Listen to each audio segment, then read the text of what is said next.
We're talking about the tax bill. I mean, certainly the 2023 finance bill is a conversation that we'll have for the longest time. Until then, we get to know what way forward. We're also talking about these nominations that have been presented by the president and the key men, Thuge as well as Haji, appearing before the parliament, just trying to speak to the fact that they are going to bring change in the specific dockets that they are likely to head, and of course facing tough times and at pains to explain numerous issues that have bedeviled them during their past reigns. Definitely we'll be looking at that, and whether the bipartisan conversation is on or not. Equally, we want to unravel that and so much more. The hashtag is Morning Cafe at Linda_Alela TV47KE. My name is Linda Alela. The broadcast begins right away. Briefly, the papers, we won't get much into the details of it. The Daily Nation, the Standard newspaper, the papers that we're having this morning, and the People Daily. Briefly, on the front page of the People Daily, all set for First Madaraka Day fit and Ruto. And yes, we will be sending our team all the way just so they give you updates. We'll be having Andreen, we'll also be having Stanley Nyaringita on ground to walk us through what the event will be like tomorrow, and of importance, just getting to speak to the people down there so that we all get to understand how different these celebrations that are not held in Nairobi will be this time around. And big face-off in tonight's Europa League finals. Also in the world of sports, it will be interesting for the sports lovers to watch this one. As you can see, this main faces definitely a match that you do not want to miss out on. Away from it, we'll be looking at, yes, this conversation. Haji and Thuge vetted for NIS Central and Central Bank jobs. Story captured on page 6 and page 14. Equally a developing story that finds itself on all the newspapers this morning, and we'll be looking at the details of the same and just trying to see whether they are lucky enough to sail through. How matatu tax will hurt Kenyans. Also on the conversation of the 2023 finance bill and some of the numerous proposals therein. As we would be reminded, it's good that we go through the entire document and not focus much on the housing levy. And hidden in plain sight, advanced tax on passenger vehicles will raise cost of doing business. That is for PSVs, taxis, and as well as trucks. This will hurt workers too, as they will pay more in finance, or a finance bill is then passed, as the MEO pledges to fight against the proposals. And equally, there's one story that has been captured in relation to what this bill will be flouting in terms of what is enshrined in the Constitution as well. Is one of the papers. We'll be looking at that as we continue with the broadcast. But in the other side, or on the other side, our neighbors, US kicks up storm after Museveni signs law banning LGBT ties. A story captured on page 8 and has been making headlines for the better part of last week and coming to this week. Museveni maintains his position on the LGBTQ, says it's not going to be easy for them in Uganda, something that has been met with lots of criticism, not just in the country, but as well across the global fraternity. Away from it, that is the People Daily. We look at what is on the Daily Nation briefly. And as I have said, this is a story that finds its way on all the papers. Of no apologies, Haji taken to task over withdrawal of court cases. And equally, Thuge here, he says, I'll seek dollar bond to ease pressure on the shillings, as you can evidently see here. Well, CBK governor nominee tells members of parliament he will encourage Kenyans in the diaspora to invest in the bond as a way of decreasing inflows into the country, or increasing, inflows into the country. A story captured on page 10, and one that we'll be looking at as we continue with the broadcast. An interesting piece right here. Counties rush to revive maziwa ya Nyayo. Introduction of school milk programs by more than a dozen county governments has revived memories of the free Nyayo milk of the 1980s and 1990s, and counties have set up budgets for the same, saying that they would love to see, kids in school manage to get at least 2 packets, or maybe get milk twice a week. Well, this perhaps reviving those memories of maziwa ya Nyayo, and this in a bid to boost the aspect of nutrition for our very own kids. Whether it sells through or not, equally is a question of wait and see. But in retirement, it's not all rosy for those ones that are in retirement, and a new survey has revealed that the burden senior citizens continue to carry in their sunset years That is at a time when they would be expected to rest after decades of toil. They're using these monies to pay for school fees, and some of them are actually, having difficult times on the question of medication and all that. And so even with a few amounts of money that they get for retirement or as retirement packages or pensions, they are not able to enjoy. Dependents, most of the dependents are the retirees' own children or grandchildren, and in some cases they are caring for both their children and their grandchildren, because equally the country is not in the best of state, and school fees, houses and land are some of the problems also they're struggling with in terms of payment of the same. Just what could be informing this and what needs to be done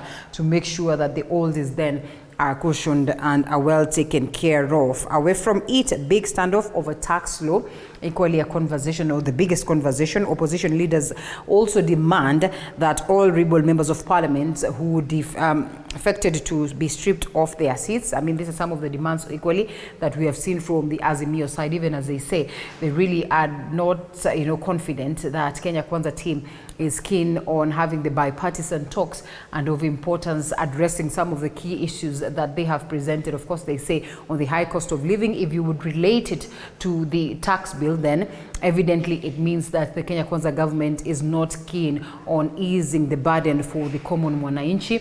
And equally, they say they have not seen the effort to address the IEBC standoff. And equally, on the question of, these members of parliament, one of the proposals, again, they present is that, as the constitution would dictate, these ones have gone against, the party laws and the party constitution, and therefore there is need for them to go out and seek a fresh mandate from the people, from what it is that they say. And so we get to see whether then they will hit the street as captured on the Standard newspaper. They say, it's back to the streets. Azimio leaders say that they will not resume bipartisan talks because government is pushing the finance bill that will worsen cost of living, meaning then demonstrations are likely, or are the likely next step. A story captured on page 4. We'll be following up on the same to see to it that, we get to the bottom of it and understand whether it's going to be demonstrations or it's going to be different, and just how then they will approach these celebrations of Madaraka tomorrow. Away from it, equally, this finds its way here. It's on the question of probe for past ghosts return to haunt Ruto's powermen. Story captured on page 6 there. We can evidently see equally KPLC blow as court holds 21 billion tender. Story captured on page 10 in these troubles that continue to bedevil the Kenya Power and Lighting Company. And away from it, on the question of education, 7 tribes scoop new TEC positions. A story captured on page 8. I don't know whether the tribe would be a factor, but then it's a conversation that is on the table. But equally, they pride in the fact that they have set more positions and equally hired more teachers, contrary to what you'd have expected. But then again, the question of balance, regional balance, is at the top of the conversation. Away from it, 10 reasons why housing fund is unconstitutional. As I have said, is one of the stories that has been captured right here, page 14 and page 15. You'd love to grab a copy and perhaps get to understand more details on this. And Jose Mourinho, live Europe Cup for 6th time. I think that equally is the EPL conversation that, has been captured. And of course, the football lovers then would be waiting to see. This is basically it. And Europa League, not EPL, yes, Europa League finals back. A story captured right there on the back page of the People Daily, and equally finds itself on the front page and expounded further on the Standard newspaper, page 48. Those are the key stories. We briefly look at the ones that we have prepared. And one victim who had been rescued, that is from the Shakahola forest, was confirmed dead at Malindi Sub-County Hospital, bringing the death toll to the tragedy to around 242. And government pathologist Johansen Oduor says the man who died of starvation also had signs of tuberculosis. Most of the deaths were as a result of starvation, while 3 of the victims could have been murdered because of the injuries found on their bodies during the autopsies. As the search and rescue for more victims of the Shakahola massacre intensifies, it is becoming apparent that more people who are alive could be devising new ways of evading the search team. Government pathologist Johansson Odor has confirmed the death of a man who had been rescued from the Shakahola forest today, saying he died of starvation, pushing the death toll to 242. The condition of the bodies, one of the person we did autopsy on was a fresh body because he's someone who died in the ward last night. And it's a person who actually had been recovered at the scene yesterday. And he was in a very bad state. He was having features of dehydration and was also having features of starvation. Autopsies were conducted on 36 bodies, whereby 18 were male and 17 were female, 10 children included. We managed to do a total of 36 postmortems today. Of these 36 postmortems, 18 of them were males, while 17 were female. One of them, because of the deterioration of the body, we are unable to state the gender. While we were doing autopsy, we saw a body of an infant. There was one infant, and there was also one baby who looked like was below 1 year of age among these 10 children that we saw. 33 of the bodies were severely decomposed. Cause of death was hard to determine in 18 of the bodies, while starvation was evident in 14 of the bodies and 3 had injuries to the body. But 18 of them, because of the level of decomposition, we are unable to state the cause of death because they were severely decomposed. However, we could see starvation, features of starvation in 14 of the victims, while one of them we found had a head injury. The other one, there was also another one who also had some blunt trauma in the legs, though she also died of features which looked like of starvation. There was no sign of missing body organs in any of the bodies. So far, we've not seen any person who has a missing organ. All the persons we've done autopsy on have their organs intact. So when someone decomposes so much, you find that the organs are also decomposed, and that doesn't mean that it is missing. Vera Albeta, TV47, Nairobi.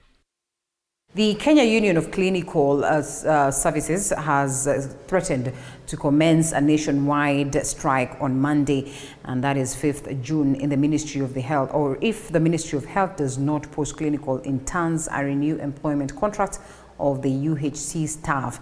This declaration comes just 15 days after the union issued a 60-day strike notice demanding conclusion of CBA.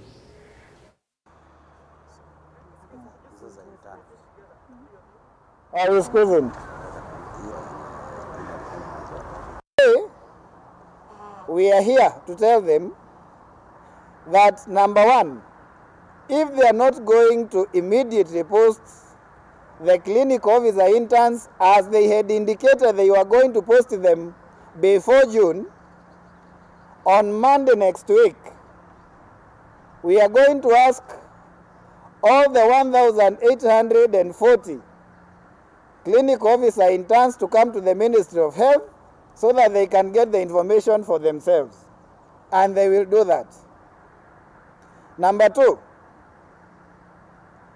if they are also not going to give a way forward on the UHC staff so that they would know when they expect their contracts, because they were paid for half of this month and most of them left. We are also going to ask them on Monday to come and get that information directly from the ministry. Now, Director of Public Prosecutions Nordin Haji now says that the National Intelligence Service gave actionable intelligence on the happenings at the Shakahola forest and even made arrests and prosecutions. Speaking during his vetting to become the head of the National Intelligence Service, Haji was hard-pressed to explain the collapse of high-profile corruption cases. Here's Flora Limuki with that. After 6 years at the helm of the Office of the Director of Public Prosecutions, Nordin Haji was back in the corridors of Parliament, this time seeking the people's representatives' nod to head one of the most critical offices in the criminal justice system, the National Intelligence Service, NIS. There might be a section of Kenyans who feel that my integrity has been dented, but I don't think it's everybody. And I think I have tried my best in the circumstances. And I'm saying again, I stand by the withdrawals that I made, and I make no apologies whatsoever. And that is part of being a person of integrity. Haji was hard-pressed to explain the collapse of high-profile corruption cases under his watch, especially those of allies of the president, after some civil society organizations opposed his appointment to head the NIS. So, the issue of withdrawal is not something that should be, packaged in a certain way that we were just benefiting the high and mighty or for political reasons. I can assure this committee that is not the case. Furthermore, I want to remind the committee that decision is not made by me solely. The magistrate, the judge, when we go before them, have the final say, and you can refer to the Constitution. Haji opening up on how his tenure has been rocked with wrangles with other institutions, which he says were attempting to subvert the rule of law to their favor. There have been quite a number of petitions against me, over 20, and all of them have been withdrawn as we speak, all of them. And all of them were castigated or were orchestrated against me for my removal during that time, basically because I was able to say no, and I was able to be firm that the decision to charge rests with the Director of Public Prosecution and not anybody else. And that the Constitution is very clear that those powers are vested to or on the Director of Public Prosecutions.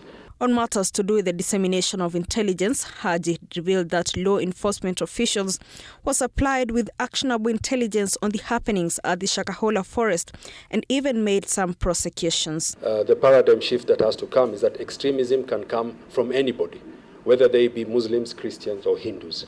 And the posture would be that we will have to deal with them as such that they can be potential threats. DPP Haji, however, has declined to reveal his net worth, stating that it is a matter of national security.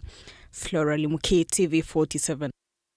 The future of the bipartisan talks between the Azimio la Umoja coalition and Kenya Kwanza hangs in the balance after Azimio gave the government until midnight Tuesday to comply with their demands on or to withdraw from the talks.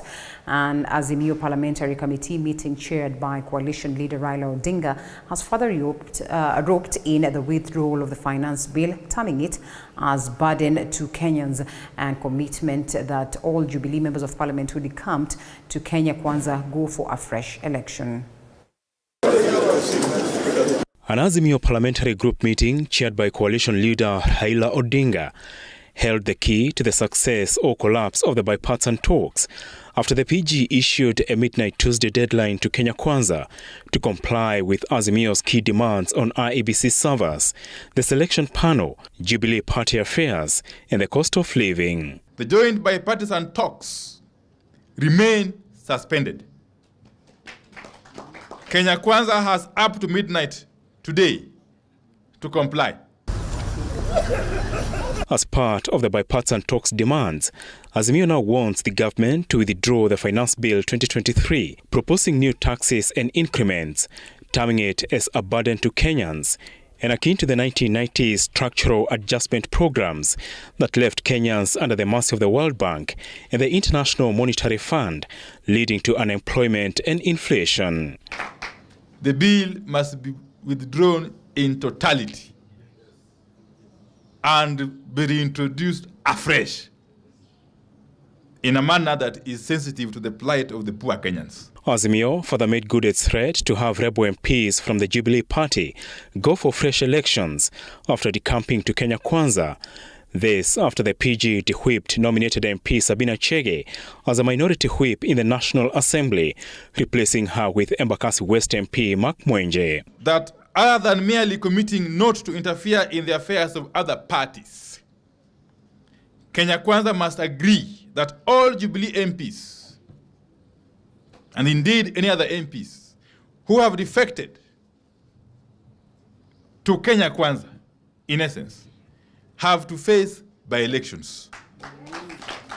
In the wake of the Tuesday midnight deadline, Azimio co-chair Otiende Amolo has written to Kenya Kwanza co-chair George Murugara, communicating the PG resolutions, while withholding notice of dissolution pending Kenya Kwanza's response. Azimio terming Kenya Kwanza's concessions on writing to IEBC to preserve servers and withholding the picking of IEBC commissioners for an extra month as not good enough.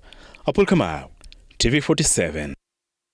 Now, residents of Kibonjo's location in Kiptagich, Baringo County, have blamed the area administrators for failing to eradicate illicit brew, whose consumption has been on the rise in the area to a point of causing harm to the community. This after a man in the area is suspected of killing his wife after being intoxicated with the illicit brew. Take a look.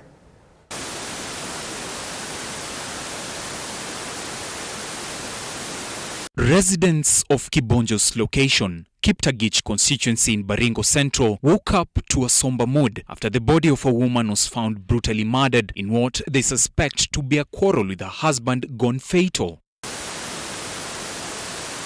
The irate residents alleged that the suspect was intoxicated with illicit brew, whose sale has been on the rise in the area, before stabbing his wife with a poisonous arrow that made her succumb to injuries.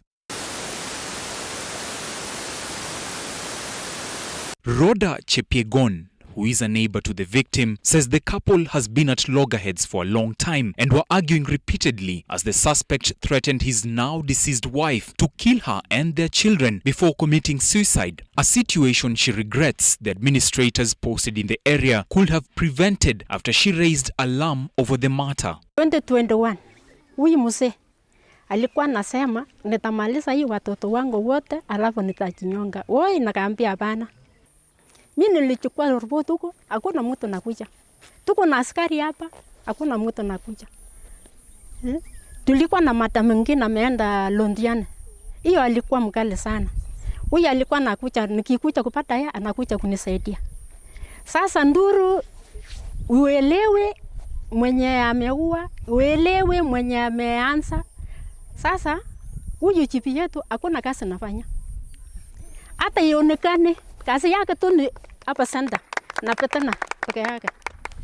The residents blame the gruesome murder on the illicit brew being sold in the area, adding that this is the fourth time a murder has been committed in the area, with the administrators failing to act on the matter. Ben Cherutich is one of the residents. Tunaamini kama ungekuwa na pombe aungetokesea hiki kitendo.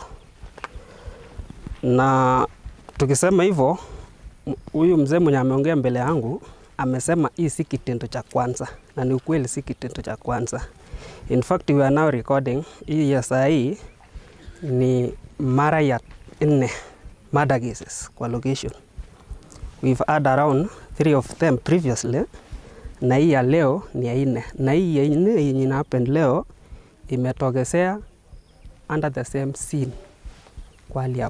The illicit brew den is reported to be approximately 100 meters from the office of the Assistant County Commissioner, as well as the residence of the area chief, while the area residents say the authorities receive bribes from the owners of the den to continue their business. Viongozi hawachukui hatua wa kung'ang'ana na hii pombe isha. Hata kama wanachukua hatua, labda wanachukua corruption ama nini, ndio pombe machi nini ofisi ya county ACC ndio nyumba yake iko hapa na pombe inatengenezwa hapa, na hakuna mtu anapika hii pombe isha.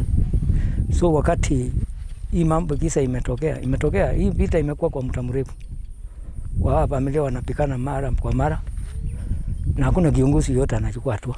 Baringo Central Deputy County Commissioner Ruben Ratemo confirmed the incident, stating that the suspect is still free until proven guilty, however adding that investigations are being conducted by the police to build concrete evidence that will incriminate the suspect. Police have gone there, they have taken the body to the mortuary, and there are rumors that huyu mama alipigwa mshale na bwana yake. Nimeambiwa mshale imechukuliwa na police. The OCPD, the DCI, Aqua Ground, is doing investigations. If it is true that that man was involved in the killing, the law will take its course. will be arrested and will be taken to jail. The body of the victim was taken to the Baringo County Referral Hospital morgue, where an autopsy will be conducted to assist in the investigations. So I guess we're going to talk some bit of politics shortly. And yes, it will be an interesting conversation.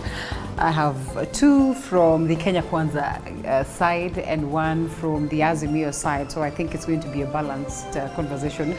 I know Mheshimiwa Nabii will tell me it's not balanced because it's 2 versus 1. But I know him, and so I know he's capable of handling these two gentlemen. And the two are your friends, so makes it even better. No, don't lie. So shortly we'll be engaging them.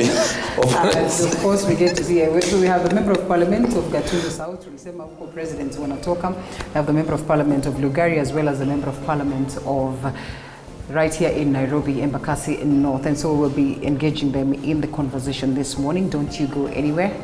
We'll be coming back with more.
And in a studio, Mheshimiwa James Gakuya, Member of Parliament of Embakasi North, Mheshimiwa Nabii Nabwera, Member of Parliament of Lugari Constituency, and the Member of Parliament of Gatundu South, Hon Gigi Kagombe. Thank you so much, gentlemen, for joining in. I will begin with the question of the housing levy. I know tomorrow is Madaraka Day, a special day for the country, but even before we go there, and I will direct this question to you, Mheshimiwa Nabii Nabwera, because the two gentlemen have asked me this, and I think I'm not in a good position to answer it. They remind me of a clip that is making rounds about the housing levy and a proposal of the same by the Right Honorable Raila Odinga, a proposal of the same by the former President Uhuru Muigai Kenyatta. Perhaps Uhuru Muigai Kenyatta has not come out to register his position on this outrightly, but the Right Honorable Raila Odinga, in a detailed document to the press, he spoke of this, he continues to speak of this, and in fact, as it stands, we have threats of whether these people are going to go back to the streets. Why the change of tone? Do you suppose the Kenya Kwanza government should proceed and perhaps ask for advice on how the Right Honorable Raila Odinga would have handled it? Maybe he's in agreement to this proposal and numerous other proposals in the bill, but then again, not in agreement with the mode that the Kenya Kwanza would want to use to achieve this.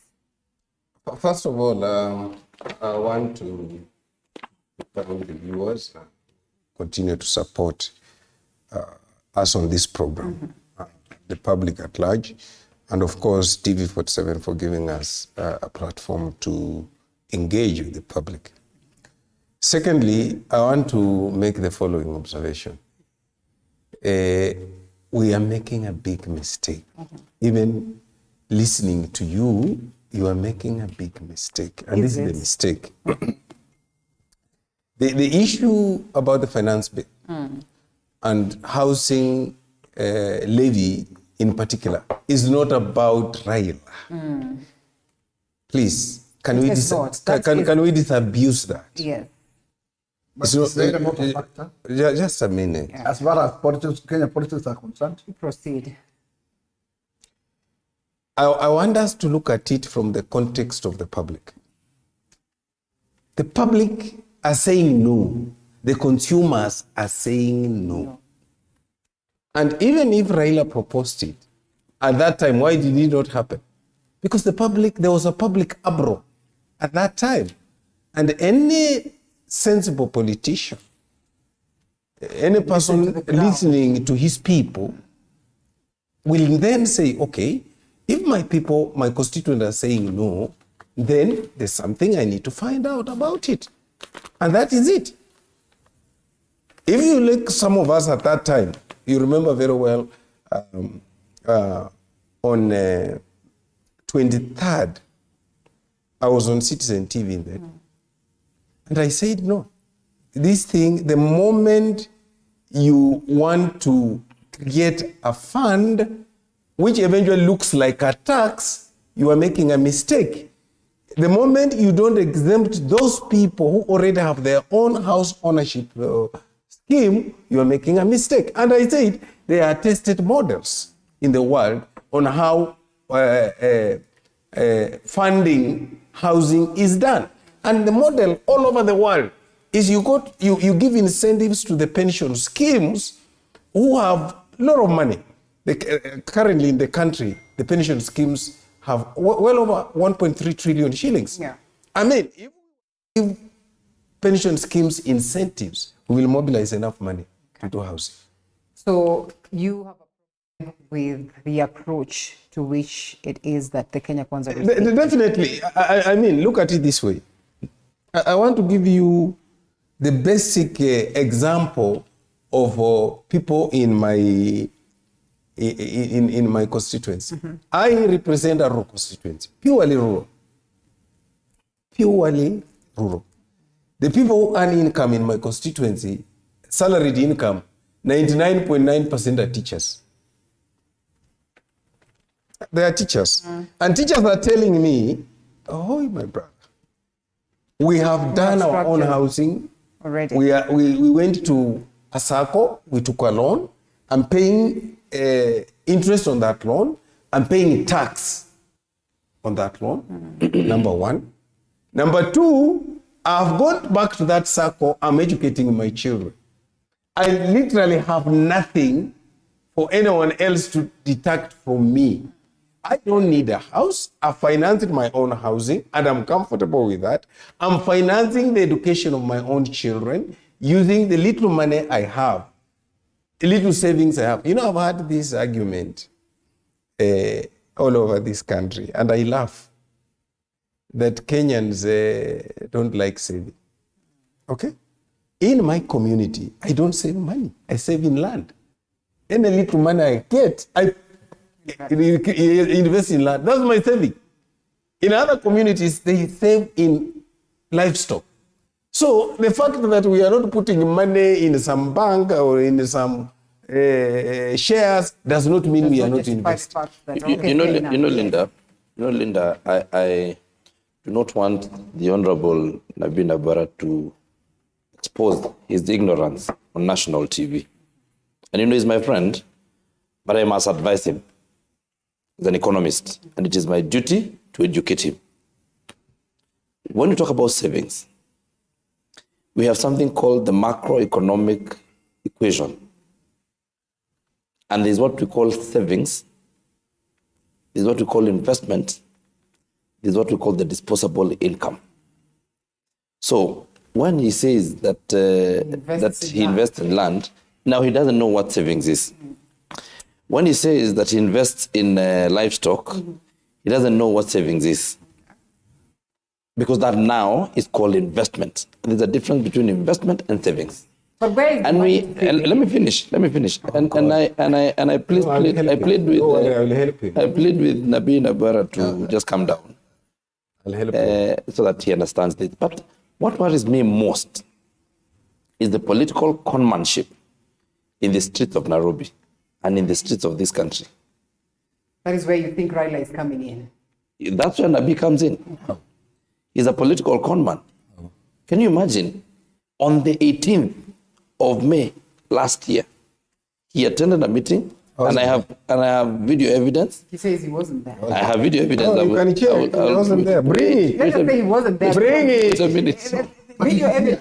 It is there. Yeah, He's talking about him. He's talking about himself. Wait a minute. Evidence about Raila, what Raila said. But Linda, I am capable of protecting myself against these people. Just give it time. So, Nabina Bara attended a meeting where Raila Odinga elucidated very clearly what he intends to do should he be elected president. And he said about housing that it was a very good idea that had been floated by President Kenyatta in the previous government that was opposed by KOTU because they did not understand. And he said that he has already talked to the leader of KOTU and that they are aligned, and now he will support him on that agenda. And after that, the governor of Kisumu, Anyang' Nyong'o, continued to explain that the problem we have in this country is that people are buying land for speculation instead of buying land or having land that the government owns to do housing so that we help our people. Today, you have The Nation there. The Nation newspaper is giving an interview. It's giving a research that has been done by RBA, the Retirement Benefits Authority, saying that we have burdened, how people are burdened in retirement, and saying that 75% of retirees are using their money to pay for school fees and buy housing. Saying that a lot of people are retiring. This is not my research. This is on page 7 of the Nation, and it says that that 60% people who are above 60, 75% of them retire without housing, and when they retire, they use their pension to start paying off for rent or trying to get a house or land. And that they live paycheck now to that paycheck. you referred to the Daily Nation, I'll also ask for you to look at the Standard newspaper. Yes. The front page and page 14 and page 15. And while we might want to say that this is not the gospel truth, at least we have the Constitution to look at, and it speaks of 10 reasons why housing fund is unconstitutional and hard to sell. So if people are having these difficulties, that's a justification to go against the law. it's good. It's good for you, for the gentleman who has done the story to say that it's unconstitutional and it's core. He has his opinion because we can discuss that in court or even in parliament. Yes. And the constitutionality of that deduction, if unconstitutional, should be washed. No. You create a law because it is not against a constitution. What it means, we must tell the difference between what is directly provided for in the constitution and what is against the constitution. You have seen it's not against any tenet. Listen, this housing levy is not, the housing fund is not against any tenet, any tenet of law that is in the constitution. The only thing it is not provided for directly. But you remember that the constitution says that it is the right of Kenyans to be. Kenyans have a right to housing. That is in the Bill of Rights. Yes, one of the most expressive and expressly talked about rights is right to housing. So you cannot say that a housing fund is against the constitution. The only thing that could be is the other legislation that could have been made, like the act. Whether how the government intends to execute it is within the act. And so you cannot say that Article 43 of the Constitution speaks of these rights that you speak of, and the fact that, yes, housing is one of the key things. So you cannot talk, there's no way anything about housing could be unconstitutional. We'll come to that, and I know you want to. So I will not even address myself to the unconstitutionality of it. I want to talk about this. Make it brief. We have this tendency as politicians, when Honorable Nabi Nabora says that the people who are saying are him. It is him, Opio and I, and other leaders who have who get the chance to be listened on TV and on radio. They're the ones who are misleading Kenyans, and these people are billionaires. What do you mean misleading? Are you saying that Kenyans are not capable of doing the documents? The people who are making the people who are making most noise. Yeah. Those petitions, the people, we must be honest. And public participation. You have seen the numerous entities. Linda, let's be honest. Yeah. Let's be honest. When you talk of petition, and this country of ours, how many people are able to do petitions and bring them to parliament? But at least there are very many. How many? I'm asking how many? You're talking about 72. On public participation. 72 billionaires who all live in their houses in Runda and Karen and Kileleshwa and wherever else. And have gone through the document and have understood the documents. So, and they have understood. First of all, they've not even understood. And being billionaires does not make them less Kenyans. No. Excuse me. The people who are telling others not to own houses are the people who live in their own houses. And they're inciting Kenyans who are supposed to be beneficiaries of this housing project. Let me ask you something. Do you think this government intends to do houses so that Ugandans come and live in them? Certainly not. There are Kenyans who are going to be living in them. Definitely. So these Kenyans who are going to be living in these houses, are you saying, first of all, let's establish, do we agree that there's a housing crisis in this country? Yes, we do.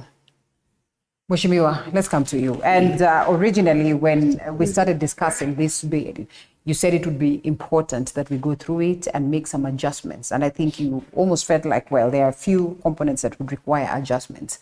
Change of tone?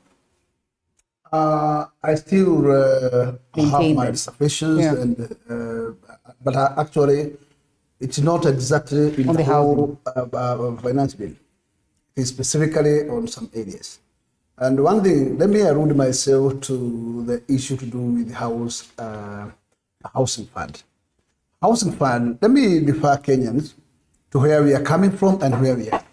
And it is important, first of all, to forget that parties are anything to do in our country. Because when we arrive to some situations, parties does not matter. What matters is you and I. Because we suffer together. Parties does not suffer, but individually we suffer. So one thing, let us listen as Kenyans as we proceed on. And one thing I want to tell Kenyans, it is that there is no miracle or any magic that will appear to put this country back to where it is. And nobody can stand to tell Kenyans that actually Kenya is on the path.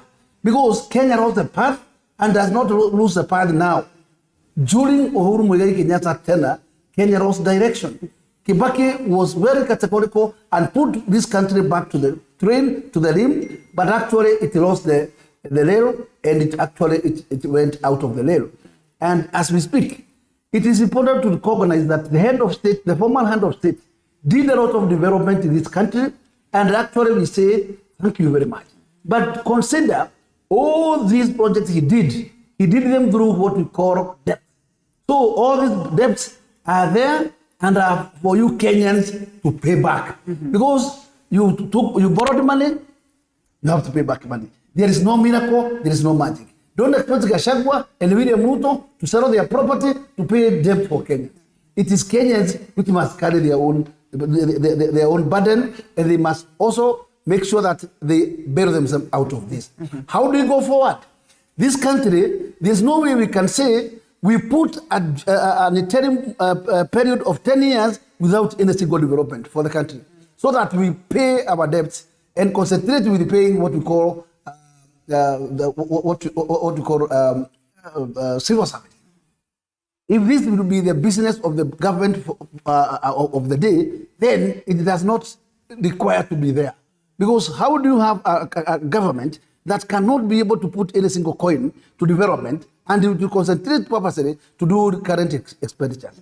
Let me tell you, reader, whether you like any magic to do this, whether it will be Raila or anybody who has assumed this country as it is, must take it as it is and must try to find a way how to go forward. We can easily do what we call small arithmetic on how Kibaki took the government. He took the government when the Moi was able to be raising 280 billion, and he was able to raise the bar up to a tune of a trillion Kenya shillings. That was a big mileage of achievement. And Kibaki left this country with very little number of what we call borrowed loans. And that is why Uhuru had an environment to penetrate in the last 10 years, to use that particular window and borrow more. Otherwise, if Kibaki left this country in a red tape, the Uhuru could not have an access to borrow. Today, Uhuru has left this country in a red tape. You can't borrow from China. So even the last borrowing, in this particular point, I am saying, it is Kenyans who must bail their country out of this. And we have no choice to go, because you cannot wait for foreigners to come and do this on our behalf. And the route we are taking, and especially in the housing, this is a housing fund. And it is not founded today. It's a fund that has been there during Uhuru's tenure. It's a fund that Odinga has alluded to, and has totally have a concept of the kind that actually we are currently. But what it is that Mheshimiwa says is this: we should not personalize this whole affair, or perhaps. No, I will, because Uhuru Kenyatta is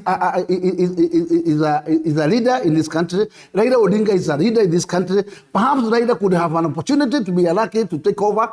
Actually, he could be the president. And they said, and they at this point, whenever Raila was talking, he was talking for the mass behind him. But now the mass today says no. Linda. No, there is. Let me tell you. Linda. Let me tell you. No, as we allow him to come in.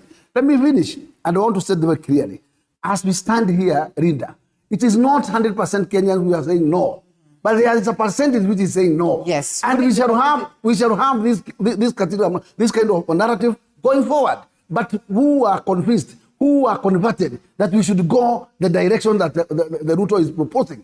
I can tell you, I am one of the converted, that we must build this country. And then one first to do is we must look for at least a kitty where we can be able to find a founding fund that can bail out in the housing industry. If we are not good with this, we are going to look for other alternatives. One is either we look for partners who is not going to do it for free for us, so it will still a burden. Either you bail the partner out, or you allow him to take share, which is 50%. To me, that's not the right way to go. We need to own these houses, all of us. But actually, why can't we, together, at least have this a pool of fund for 7 years? 7 years, whoever does not want to be part of it, just withdraw, get his. But at least in this one, we have no choice. We have to do it jointly, all of us. And we have no choice, leader. Whoever can be able to be accepted of this is whoever has not earned a pay slip. But whoever who has a pay slip, this one, I can tell you, this is our country, and there's no way we can allow our country to go to dogs when we are watching. Okay. This sounds like Linda, I'm a bit disappointed. I can't come here to discuss Uhuru and Raila. When you asked me to come, how do we know? When you asked me to come here, you asked what am I coming to discuss? Mheshimiwa, that aside, Yes. That aside, because just a minute. We either discuss issues, and I've always told you, if we come here, let's not emotionalize discussion. If we emotionalize discussion, then we'll not have a debate. For God's sake. We can't emotionalize. Fair enough. Let's proceed. From where allow the member to address his take. From where I sit. You know, this issue about housing is such a basic issue. Many people have addressed themselves to it, but they failed to address the following. Issue number one that we fail to address. We are so concerned about getting money from people to give them houses and build the houses. When in the same economy, a JSS child in any of the primary school has only one teacher, when he's supposed to have a minimum of 4. Right? Mm-hmm. When all primary schools in Kenya that are supposed to have resource center have none. Right? When in the same economy, we should be talking about housing police who are housing teamed buildings. Right? Mm-hmm. And that's why we are saying we must address this issue in the context of national development. When does one save money? One saves money when his disposable income first meets his basic needs. And which are these basic needs? I've fed myself, I've clothed myself and my children and my family, I've put a shelter for myself, I can go to Medicare when I have a problem. Then what I remain with, I save. In whichever form. That's the issue. Now here I am. I don't even have that disposable income.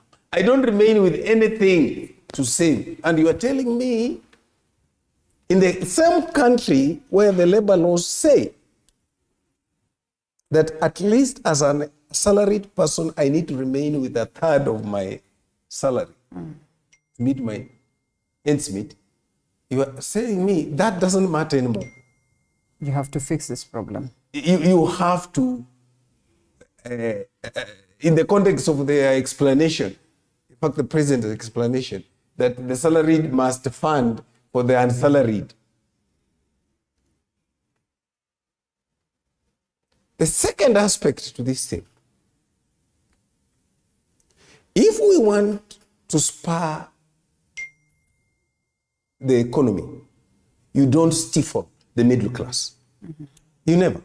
Actually, he has bragged here that he's an economist. He has also not looked at my background. What I know in production, in the whole world, he should today tell me, any country that has attacked the middle class in terms of taxes has never succeeded. Has gone down. Has never succeeded.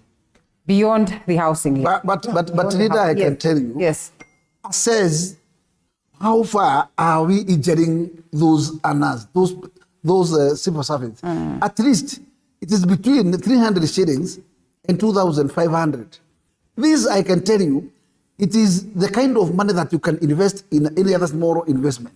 I can tell you for sure, leader, if we are not merciful to this country, we move to the Ethiopia way. Ethiopia today we are actually in what we call fiscal appearance. It's like they are doing very well economically. Right. But I can tell you, you deposit your money in the account in Ethiopia, actually you cannot be able to withdraw more than 50,000 a day. This is a conditionality. And that is purely to control the economy. Go back to other countries where they have put such conditionalities, like Ghana and the rest. Mm-hmm. And I can tell you, reader, if we are not going to be at least careful to our country, we will handle that election. Me, I'm saying, let us not so rigid that actually we cannot understand in the current situation the country is, and let us contribute to our country, because really I have no pain. Me, I am a nana, and I'm suffering almost twice or thrice. I'll be suffering to those who are earning above 500. I have a penalty there. I accept. I have a penalty in what we call NHIF. I have a penalty in the housing, and I don't care if only that actually these funds will go to what we call good use. Can we trust this government? Can we trust this government? Just a minute, Linda. Just a minute, Linda. Mheshimiwa, you know, he's a journalist like me, so he's wondering why am I not balancing the whole thing. You know, before you bring in. We're coming to you. I need, as my brother Kagombe comes in, I need them to tell Kenyans on the following two issues. Issue number one, they tell me a salaried employee who has already contributed to the economy by, one, having a house mortgage, on which mortgage is paying both interest and tax. How does this housing thing assist that individual? That's number one. I also want them to tell me today, here, and tell Kenyans, those salaried employees who are already earning negative salary because of the hard economic times. Like the teachers in Luganda. Exactly. How are we going to handle them? And before you go to and maybe the third one. Let's take a short break, then come back to him and give him ample time. Perhaps I'll ask, what is the guarantee on behalf of the person who's watching? What is the guarantee then that there's going to be value for money after this break?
All right, Mheshimiwa, GJ, I think it's your turn. Yes, we're back.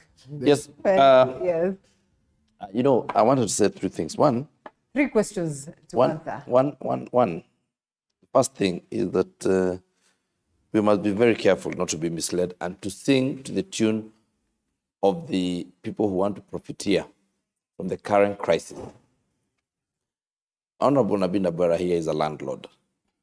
And these are the people who know. Yes, he is a landlord. I know. That I can verify. I know he's a landlord. Uh-huh. He is a landlord in this town and is a landlord in the village. And that is why these are the people who do not want the government to come in. And I want to say this. Let me finish, please. Okay, Linda. proceed. And I'll beg that you let me address myself here, and then I'll finish. I'll let you speak. Now, if you look at the most successful housing plans in Nairobi, in Nakuru, in Mombasa, the housing plans that have been done by the government through NSSF, through National Housing Corporation, and other such initiatives.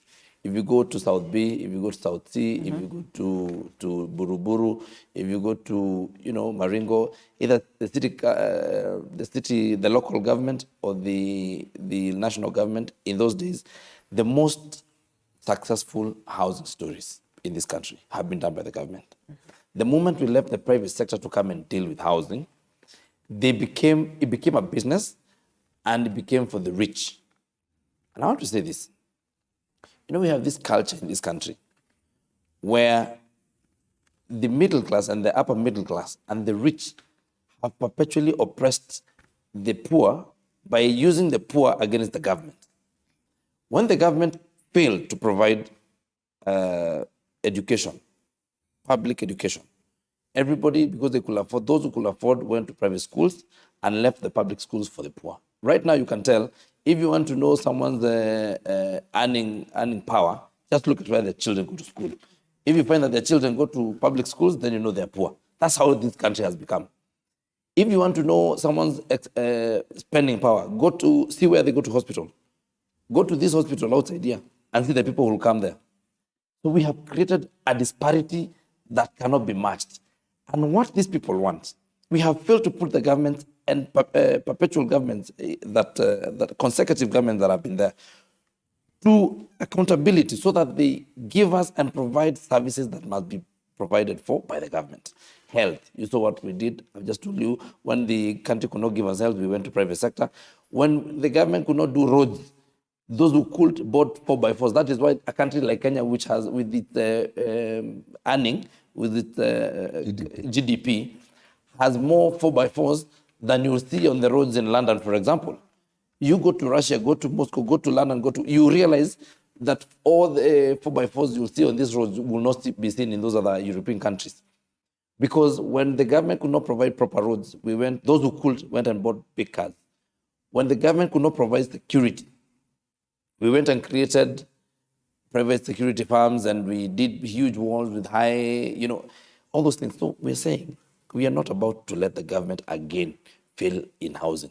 And we want to bring accountability of government, because this is why government collects taxes to offer services. And we are trying to tell people, this is how governments work all over the world. And this is how we shall start. We shall start with housing, because this is something that the government has done previously. We're just going back to those days when Mogoya was done, and when Buruburu was done, and when Maringo was done, and when all these other 58 in Nakuru, and those other places were done by the government. That is where we want to go. And now the question whose money was detected? The question I asked myself, though you wouldn't know. Then. You wouldn't know. You were just... Whose money was detected? Nabi, you are a young man. No, just tell Honorable me. Nabi, you are a young man. No. These houses, by the way, and I'll tell you how they were financed. I'll tell you how they were financed. A place like Mogoya was financed purely by NSSF. Why does NSSF get its money? By people putting... It's pension. By people putting... It's pension fund. You decide to speak, and I get quiet, or I speak, Proceed. And then you get your chance. Proceed, Mheshimiwa. You cannot. Fair that people interject. You see the problem. The last time the problem with this gentleman. We can't do a merry-go-round kind of thing. The problem with this gentleman. Fair enough. The problem with this gentleman is that he likes... don't do that. No, he's just interjecting. No, he cannot keep interjection like that. Okay. Proceed. Now, what I want to say is, those houses were done by NSSF. Where does NSSF get its money from? The people. People who have kept money aside, savings for the future. what we call pension. You know, we don't talk of pension as if pension is just a name for savings done for later use. What we're talking about the housing is savings for later use, and we're saying this later could be as soon as 7 years, all right? Or as soon as you retire or you hit the retirement age. So I want to say this. If Kenyans do not want to contribute this 1.5%, it will come to Parliament. We shall discuss. We are doing public participation. If they do not want, it will be up for debate in Parliament and how we vote in Parliament, all right? But I want it to go in record and on record and in history that we as leaders of this country have a responsibility to tell people the truth and to lead them in the right direction. Whether we shall have this levy passed or not, it is important, and I want to say this, that it is important for people to know that in the future, the country will judge us harshly and history will judge us harshly because we were unfair, we did not tell people the truth, and we saw a policy that was good for the country going down the drain simply because we wanted to be populist. And we had the opportunity, we knew the truth, we are exposed, we are employed, and we are paid to know the truth, and that is why we do not come to the office the way you do and spend our day. We are paid with this gentleman called Nabina Bora. We are paid to learn and to read and to go through these bills so that we represent the people properly. That we have done that we are paid and we use public money. To mislead them is such an unfair scenario that we find ourselves in. So I want to say this. First of all, we must be honest. The contributors are not even supposed to contribute 3%. The proposal is 1.5%. That is one of the truths that has not been told. The contribution is 1.5%. You see already, if you look at the papers, they say 3%. It's not 3%. It is just as Raila Odinga said on the 18th of May, just like Uhuru Kenyatta had said in 2020, just like now, the president is proposing that we go 1.5% for the contributor and another 1.5% from the employer. Be that as it may, should it come that we say in Parliament that we've been unable to pass that bill, the people who suffer the most are the most regular and common mwananchi that we're talking about. You know you live in this city. You know with your pay right now, the money that you get later here, where you're employed, by the time you get in the current conditions and in the current market price for any housing, you're likely to go until your retirement without owning a house. And that is the truth. And we must tell Kenyans the truth. The people who are loudest are people who do not even understand this housing problem because they got their houses from their fathers or from their grandfathers, and even their monies that these are people who are able to buy a house within 6 months of their pay. That they can afford a house worth 3, 4, 5, 6, 7 million within the year.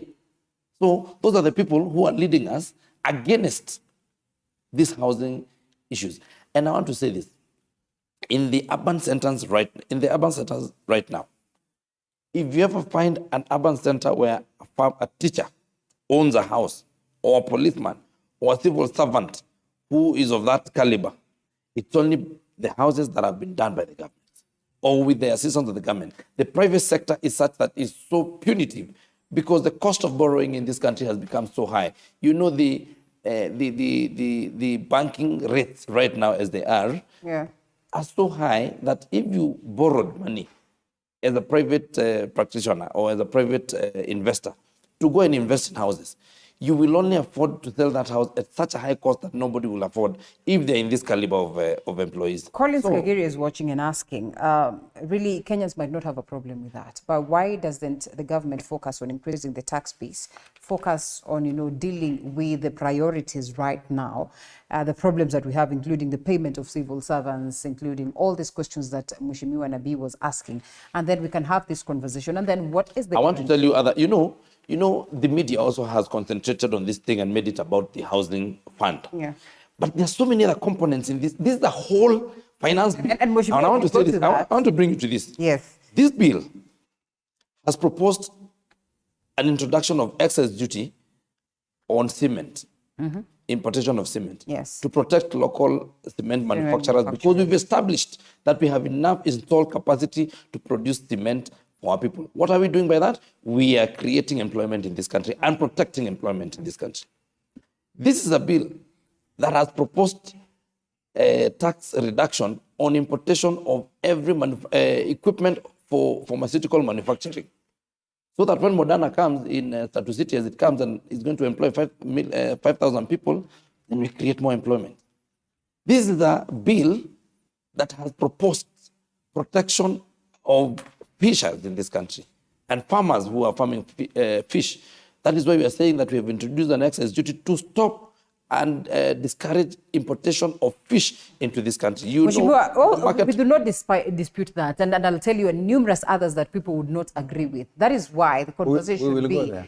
do we make amendments to this document? Do we make amendments to the document itself? Because there are a lot of pluses. The cart before the horse, because you know that this bill will come to Parliament, and we are going to discuss it on the floor of the Parliament, and that is the law. All right. So can Kenyans be confident that... Let's allow Gakuya come in and of course, so of course, Rida, what I can attest is that it's not casted on a stone. We are also Kenyans. We live in this country.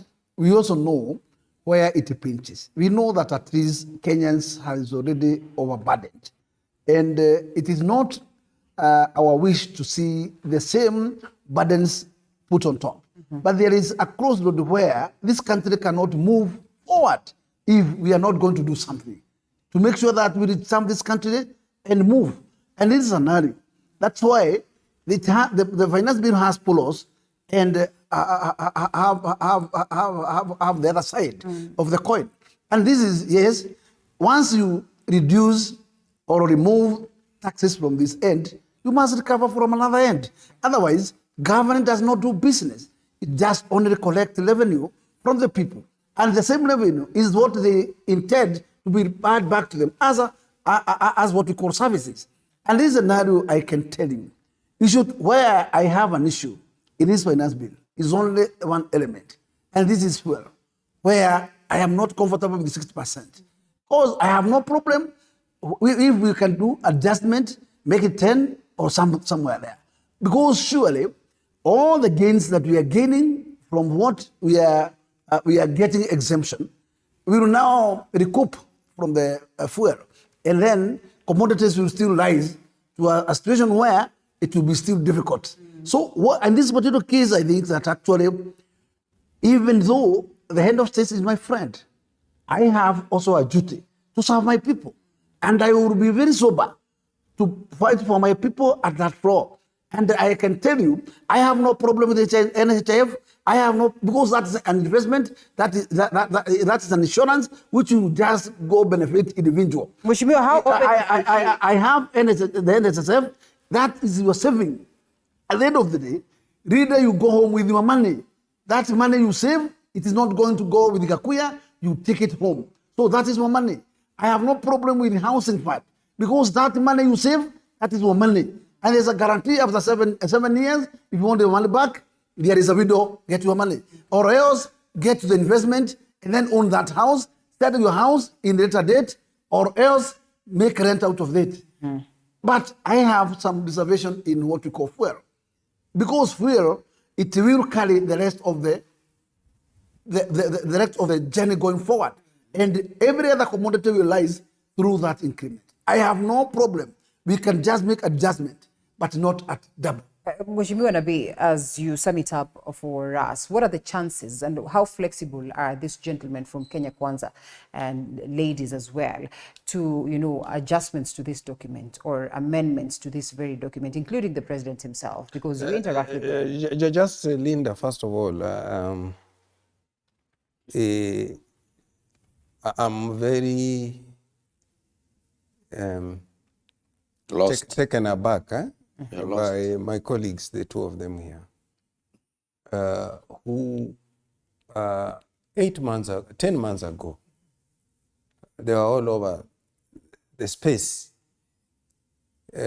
telling this country how they are bringing a government of Mwananchi, a government of hustler, whatever the names they were using, buzzwords they were using.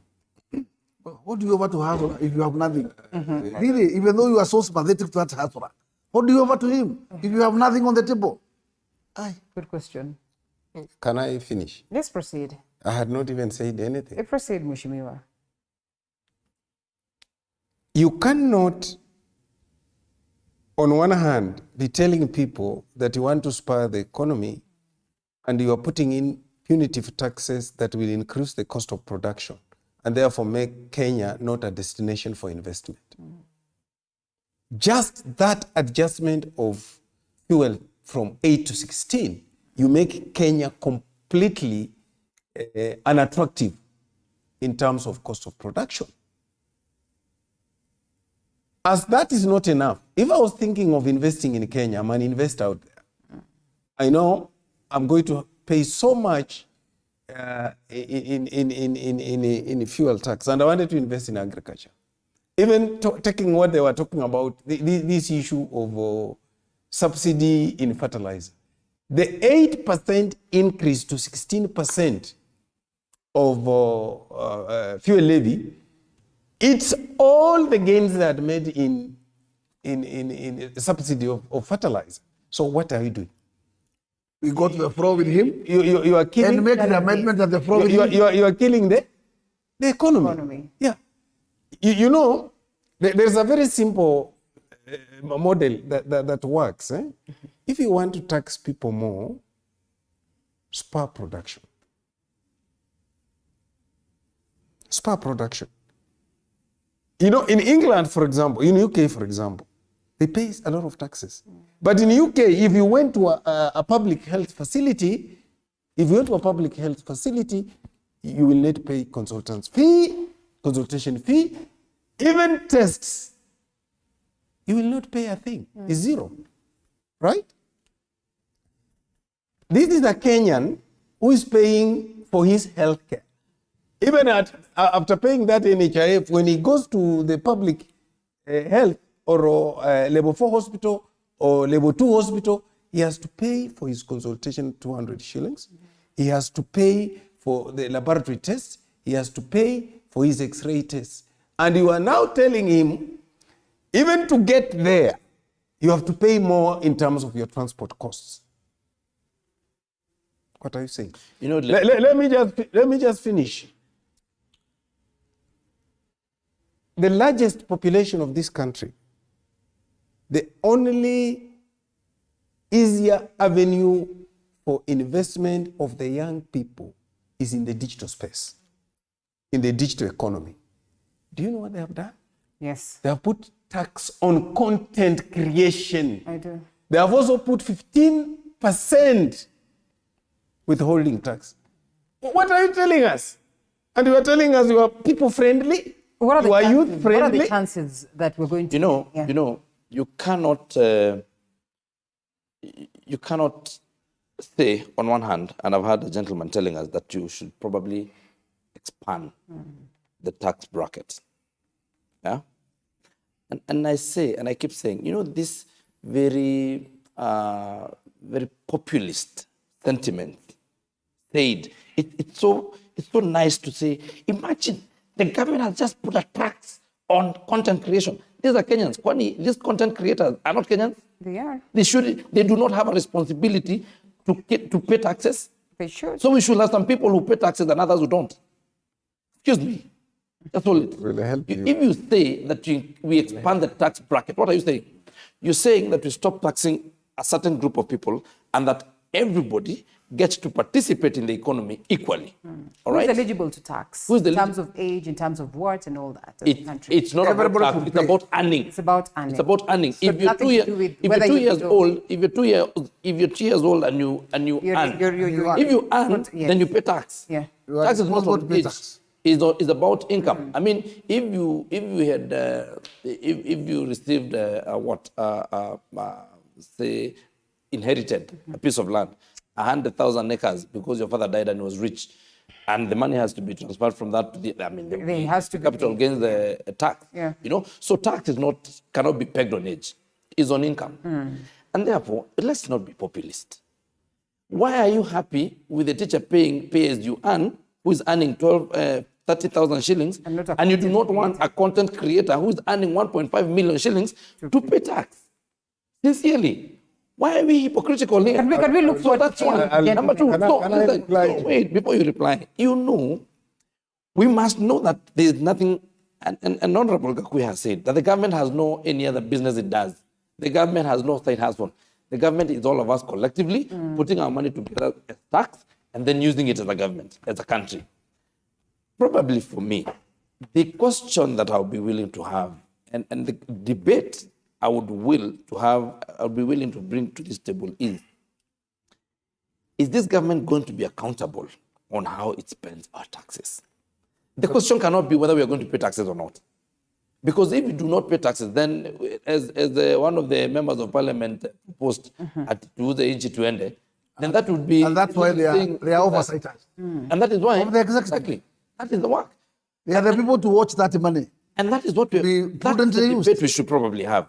We ask ourselves, does this government inspire confidence in spending our money properly? That was the question. And that question, even I would be willing to put the president to task over it, to demonstrate to us that when we're telling people to pay taxes, that we also shall inspire confidence that we shall use this money accountably.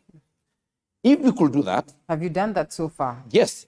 And this government, first of all, before wait, why are you itching to? Make it brief so I can have it as well. I think it's fair that we allow him something.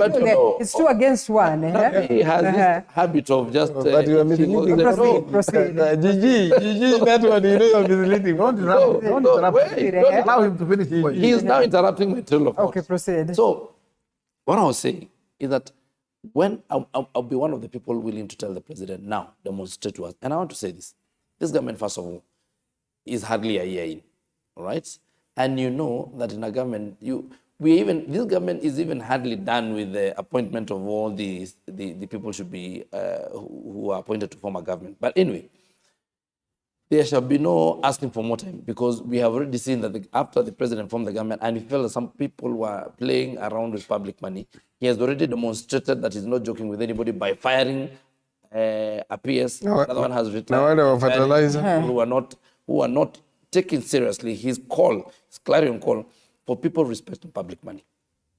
I do not think there has been another president in the history of this country who has called and put together some 400 hours talking to people within the sectors to listen to them in state house. He calls KEMSA, not KEMSA, KEPSA. He calls the Kenya Association of Manufacturers, asks them, what do you think we should do?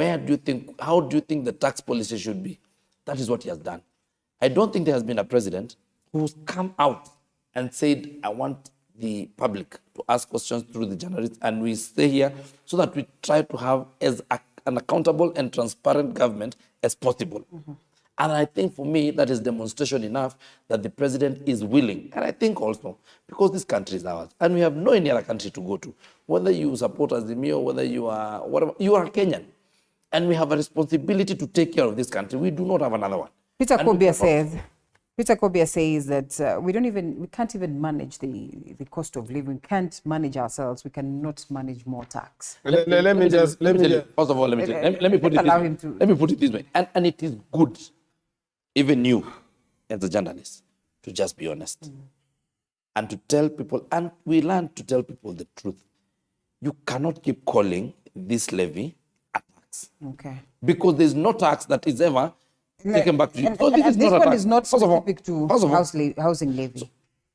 It's basically the entire bill. The entire bill. I've just told you that the entire bill has numerous other provisions. Yes. That are cushioning the mwananchi from economic hardships that are around. And I want us to sit here and to stop just thinking about the housing levy and the 35% tax.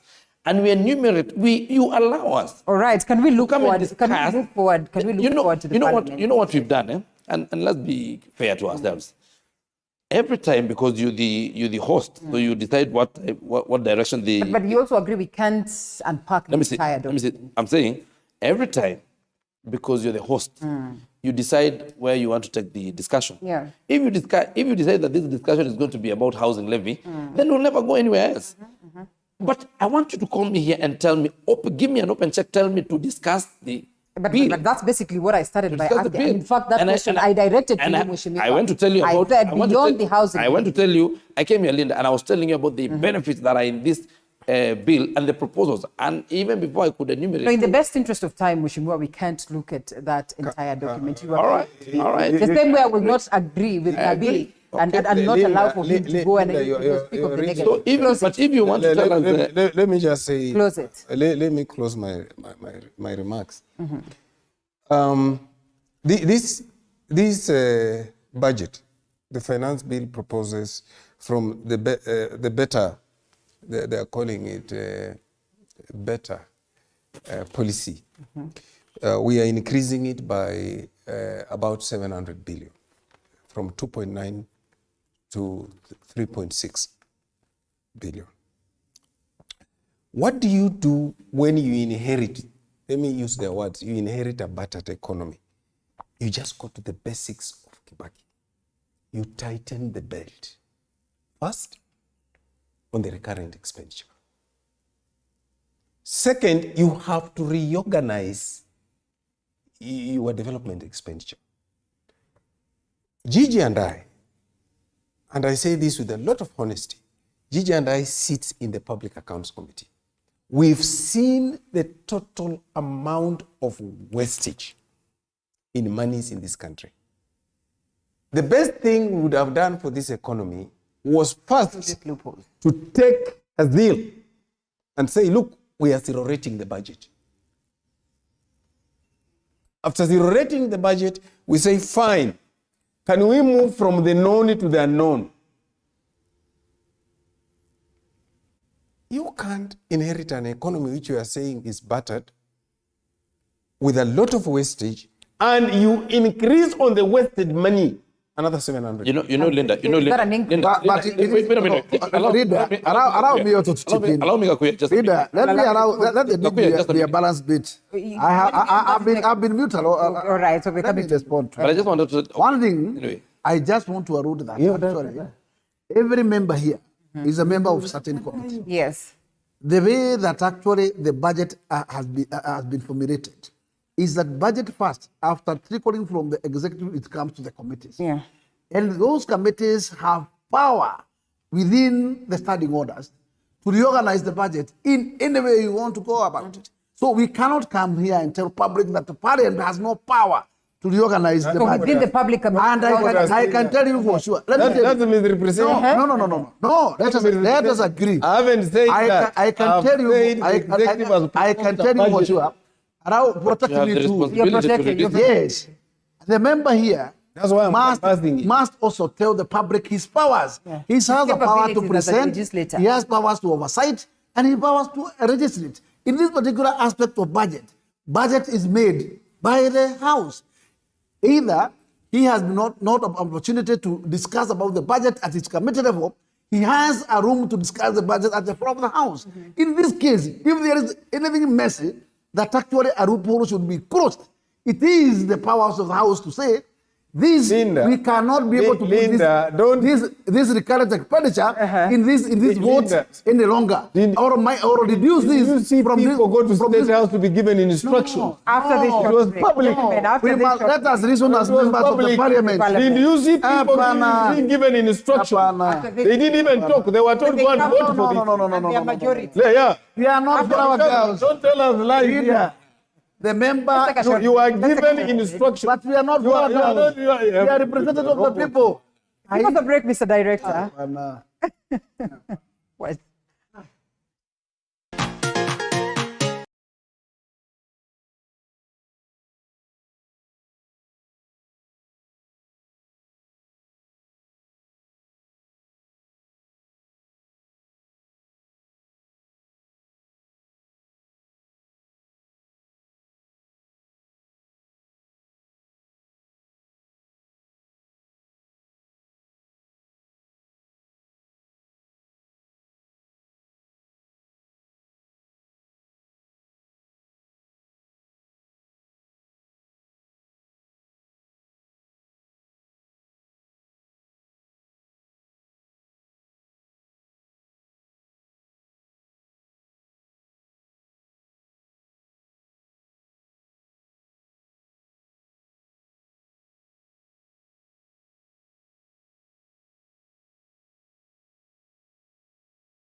Today, we have constituents of Banisa who has no member of parliament. They don't. And there is no miracle. These are Kenyans who deserve services. Mheshimiwa, let's have some. Let's have some order. I am telling you, we have a constituents of Banisa constituency who today are suffering. They have nobody who can be able to speak for them. And today, they cannot go to elect their next leader because their former leader died on a natural death. Let me say that. And this particular scenario, we have another constituency at Kakamega where an MCA was killed. Those Kenyans deserve services. They deserve representation. And in this particular scenario, whoever is agitating that actually we get out of bilateral talks. And you know bilateral talks are the one which has stopped. Accusing the Kenya Kwanza side for not having the goodwill to proceed. One thing, how do you measure goodwill? How do you measure? Because surely, once you walked out, and you have not walked out because we have differences. You are walking out because your masters outside there are clamoring, are giving you directives. You are here and you have sworn in as a panel, you must do the best. You know, the first time we started this But at this point, let me tell you, and I have been always repeating this, we must be patriots. This committee is a committee which has been crafted from members of parliament. Yeah. They must stand and serve the Kenyans, give Kenyans the result. Having a vacuum that we have currently is dangerous. And we cannot await any longer to have no IBC commission. It is out of order. And therefore, anybody that said to go back to streets is not afraid of this country. You know, Mheshimiwa Nabii Nabwere, on the very first time of these conversations of the bipartisan talk, you are for the idea that these two gentlemen, the president and the Right Honorable Raila Odinga, should... And I've been proven right. Clearly, by the way, over time. He is not aware. Bipartisan talks died naturally. Midnight. Then pour out. Just a minute. Midnight. Yes, this midnight. Yes. Under Article 37 of the bipartisan framework agreement was that once one party gives notice after 7 days, if they have not resumed talks, the talks to be assumed dead. So they died naturally last night. I had said it here. What Kakuya does not agree with, but that's the fact. I told you that for these things to succeed, President William Samoei Ruto, Right Honorable Raila Amolo Odinga were key. I told you. I said they needed to come out clearly and tell the country whether they want this thing to succeed or not. Would it not contradict what you say? It shouldn't be about individuals. No, but they are the leaders. These people is claiming they are members. They are the leaders. Just a minute. Let me disabuse this. You know, they are the ones who wait, appointed. You know. These people serving, they were appointed by who? They were appointed. So they were appointed by who? They are the Neo people. The Ruto people are appointed by. No. We appointed them as a parliament. We held a PG. And appointed them. We elected them. We elected them in a PG. You elected them. It has now died. Now, listen. I said here. It has now died. I said here before that there was no goodwill, and you must stop this honourable member from heckling. But you know, you have taken his time. No, he's heckling. So proceed. He can't be a heckler. Proceed. No, he should act better than that. He's an honorable member. Proceed. He cannot heckle. When the two of you interfere, it's not heckling. He cannot be allowed to heckle. You know, Linda. I said here before. It is important to be William Samoei Ruto. Always allow the member to talk himself. Yes, so that at least he breathes. Of course. You give him a breather. I said here before that from what I had seen, Raila Odinga had no goodwill with these talks. In any case, he only called for this goodwill because he needed some breather and some space to deal with these people that he has led to the streets, and he realized that what he was doing was bad. So he needed a way out. And now he called for these bipartisan talks, and he did not have any interest for them to succeed. Let me tell you why. He said on the Sunday when he called a press conference, he said that he was willing to have talks, and he said he was going to give dialogue a chance. What does that mean? President had spoken. So he called for it. He could have said he doesn't want to talk. Fair enough. All right? So he was part of calling for and in any case, he even formed a team and gave it to Parliament. But I said, the same time, the same day, and these are the hitches that we see being created, and there were excuses. He went to at the river or wherever that place was and started saying that he has no confidence in Parliament, that this process cannot be done inside Parliament only. So that was a red light for me. It was a red flag for me. Then he said that the team that was chosen was not, they looked for excuses. Can you imagine? They said that they do not want Butusa to be in that team and another honorable member, Kelo. They said that was supposed to be Aidan Kenan, sorry. Kenan, not Kelo. They said that Kenan was not supposed to be in that team. Yet I was saying, if these are people of your team, then you should be happy. Then instead of 7-7, you have 9 against 5. So it is to your advantage if the president's side has chosen people who are friendly to you. Then I listened after that. They walked out and they have given excuse after excuse after excuse after excuse. Hence the question of... So therefore we stay... So they have died. So then what? If the conversation has died, first of all, you know, that conversation was just a pacifier.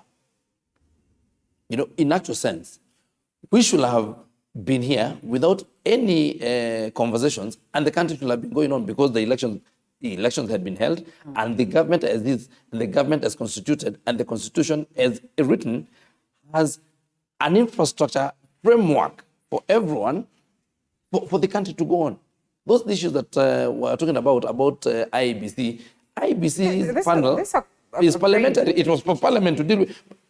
Important, yes. More important than the Constitution.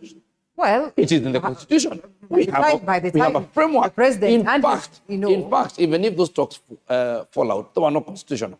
They were not entrenched in the Constitution. In his wisdom, they may not have been against the Constitution, but this Constitution as is has no vacuum. It's only that the president was magnanimous enough to say, okay, you don't want to follow the Constitution as it is, okay, then we are willing to engage with you and get other ways that are within the law to discuss what you want.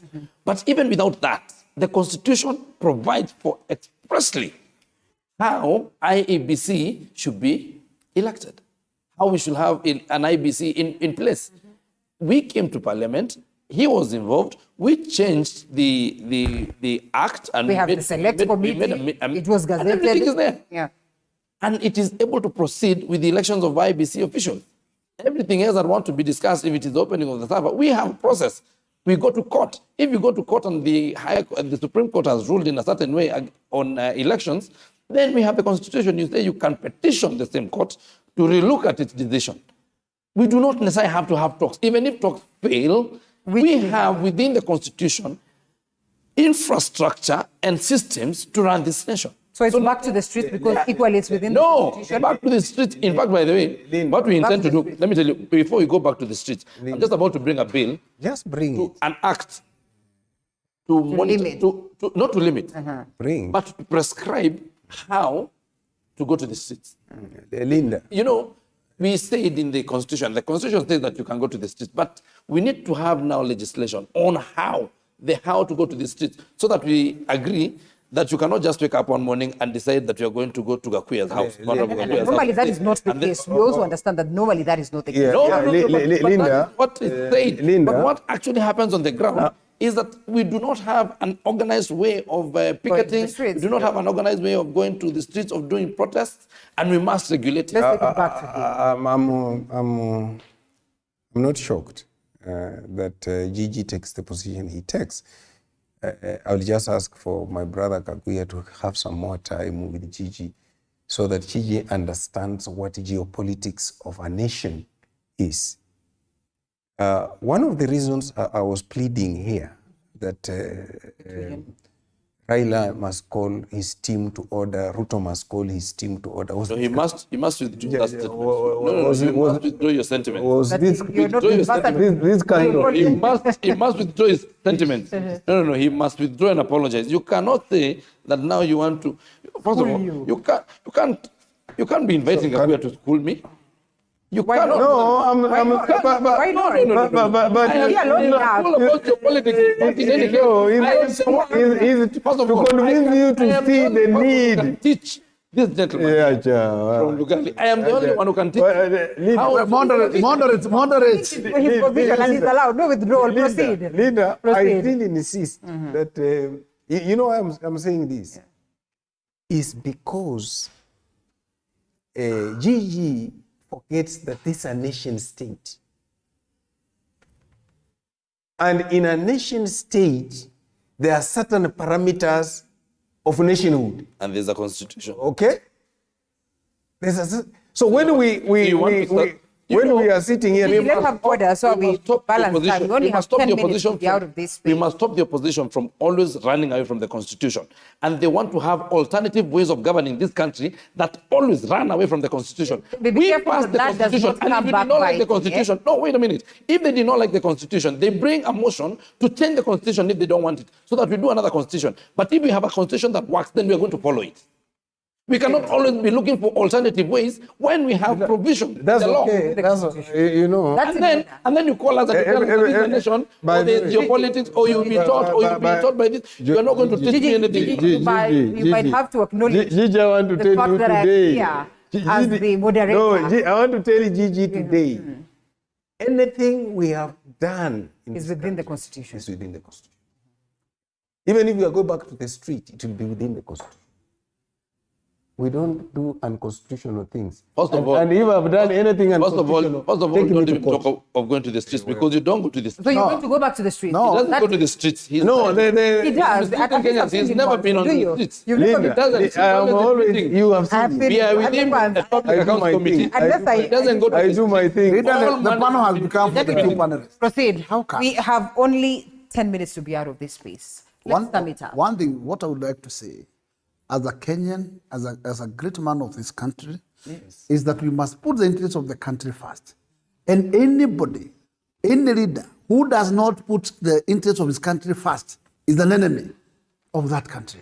So I have been always repeating saying, Laila is a citizen of this country by birth. William is a citizen of this country by birth. Gakuya and Gigi and my panelists, they are all and what we all agitate is that how can we put this country in order? How can we put this country in a good, conducive environment going forward? And I was of opinions that is the wisdom that William Ruto took to bring this kind of element of bipartisan talk, because he was aware constitutionally he was light and he was protected by the constitution. But actually, other elements outside there were bringing issues which can also take this country on a slow pace in terms of our economic growth. And that's why he alluded to that particular aspect, that let me bring these people to the board, we listen to them, and then we try to iron it out, because we are all Kenyans. At this point, what I am overseeing is hypocrisy, and the hypocrisy will not take us anywhere. So it is like, Honorable Laida is not willing for the progress of this particular bipartisan talks. And if that's the case, I would allow him, go back to streets, face the military. That's okay. And that's okay. Because we're sure there is nobody that we're going to allow chaos in the city, chaos in the whole Republic of Kenya. We must also allow other Kenyans also to enjoy their rights in the Constitution. But we cannot allow few just to diminish other Kenyans, their constitutional rights. In this case, in the city where I belong, I cannot stand for any government which cannot protect the business of the people. If we have such a government, then it's better retire. Tough talk. These two gentlemen, Bushimiwa, as we close, did they convince you? Oh. These two gentlemen, Haji and musical chairs. Sorry? Musical chairs. Okay. Did they convince you? We have we have established systems in this country. And like I say, I'm a stickler to the law because I'm an officer of the law. And unlike my friends here who, want to, I believe in following the law as is, And we have a committee in Parliament that was supposed to do this work. I don't sit in that committee. And I believe that that committee is competent enough to do its work. The Committee on Finance is competent to look at Thuge, and the Joint Committee on JLAC is competent enough to look and vet Director General for the proposed Director General for National Intelligence Services. The report they're going to give us is going to form the basis on which we discuss in the plenary in the House.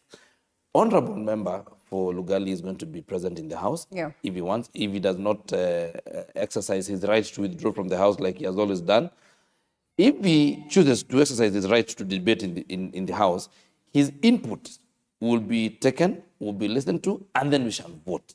Then we shall decide as a House, jointly, as a joint responsibility, to elect, to have the gentlemen assume their offices. And we must be sticklers to the law. If you want to rule this country, you cannot tell us of geopolitics. Let's talk about the law. The law is established, because that law is what is going, is the unifying factor. And that is why if we do not have law, then we have chaos. We have anarchy. And we do not want anarchy in this country. We want to follow the law as established and use established legal mechanisms to deal with issues. Whether it is the IEBC, whether it is the appointment of this gentleman, whether it is whatever it is, let us use the law. And therefore, I invite my friend here to please know that he is in that position that he is established by the law. And we're all looking It is chapter 7 that establishes the representation of the people, and it is chapter that is in Parliament. So please respect the law. Linda, proceed. You asked a basic question. Did they convince you? Yes, that was it. Yes. Now, to say follow the law, what law have I not followed? And I want to tell this man, the Hansard is there. In the parliamentary Hansard, for him to say I withdraw, I've spoken more, you can check it. Yeah. And we come back here. I've spoken more time in parliament than he has. Well, he was in parliament before. No. Okay. We're looking at the 13th parliament. Exactly. And that cannot be verified. Exactly. That's number one. And that is not verifiable. Number two. What he's saying is not verifiable. You asked a very basic question. Did they convince? Say it, Mr. Chair. Yes. That does not mean I will not take my right on the floor. I'm actually, I've withheld my my answer here because I want to deal with these two people on the floor. And we're all looking at you, gentlemen, because there's so much activity. You know, by the way, by the time, let me finish. By the way, let me just one thing. You are giving under standing orders, under standing orders, you are allowed to make an application to the chair of a committee to go and attend the meeting. He could, if he I'll deal with it on the floor. He has equal powers to dissent. Yes. And he could have gone and listened to those. He is a member of parliament. Yeah. He could have asked to be present in the vetting, and the issue that he's talking about, he could have expressed them on the floor. Well, at least he has a chance. Yes, he still has a chance to come. Yeah. But it already tells you that he doesn't have as much interest as he wants to project to the public here. Because if he had that interest, he was here in the country yesterday. Yeah, but I was attending my PG. My PG was important. He came from London yesterday. My PG. He came from London yesterday. Yeah, he came back from London. My PG was more important. And he had gone to see his investments in London. When he came back, from my PG was more important than it is. When he came back, because it was going to state how we behave in the next day. Did you hear what he said? That his PG was more important than the vetting of these two gentlemen. Yes. And I'm telling you, he had the channel. But then because one of the agenda is this. Was this. Okay. Correct. You see, he doesn't want to use the law to do what the law says. The law says that if you want to come for vetting of these people, please apply to the chairman and you'll be allowed to come and see. But I can also converse on the floor. That on the floor. Yes, I will converse on the floor. He doesn't know that. Senior, we are all headed Rita, thank you very much. Let me also take part in this debate of these two nominees. One, I want to remind myself that actually these are Kenyans. And they have an equal opportunity, like any other Kenyans, to be vetted and appointed to their positions. And this is a particular case, the essence why, and especially Thuge went through a panel which has various number of other contenders. And actually, by the way that he was appointed is through his performance in his interview. And that way, there is no way that you tell me that at least I was not in the panel, but the panel decided that he's the best. And if he's the best, It is the duty of that particular committee where he will sit on, now this committee for finance, that will give us their recommendations out of their observation. And I can tell you for sure, once in the floor of the House, first we reason from the recommendation made by that committee. Yeah. And then the floor of the House will respond and say, yes, we support or we deny. And that's where the vote will arise. And every member has an equal chance on the floor to contribute to be against or pro. And that period. And in the floor of the House, Linda, there is no way we find a floor where we will get tie. It is very hard for a tie. In this case, that is why you can agree with me that tie rate of numbers, it matters. And yes, because that majority is what's ruled by the standing orders. And whichever side that will carry majority, it will carry the day. And as simple as that. I personally, as a Gakuya, I may be against, but I will be forced to be puro because the majority will win at the end of the day. That is it. And in this particular area of this other gentleman, who is an NIS, I would say yes. He has just demonstrated what the powers under the powers under his jurisdiction. Because surely he has taken powers that were ages power there before, non-prosecute. Today, he is the DPP. He is the man with those powers to withdraw cases because he's the initiator of the cases in the courts. And that is it. And as simple as that. And that decision can be made otherwise, but that's my position. Eyes on you, gentlemen. Thank you so much for creating time to be here with us. Mheshimiwa Jimmy Gakuya, Member of Parliament, Embakasi North, the last speaker this morning, Member of Parliament of Lugari, Mheshimiwa Nabina Bwera, and lastly, Gigi Kagombe, Member of Parliament, Gatundu South, where presidents are manufactured. Thank you so much. Looking forward to seeing you again shortly on Testy Wednesday.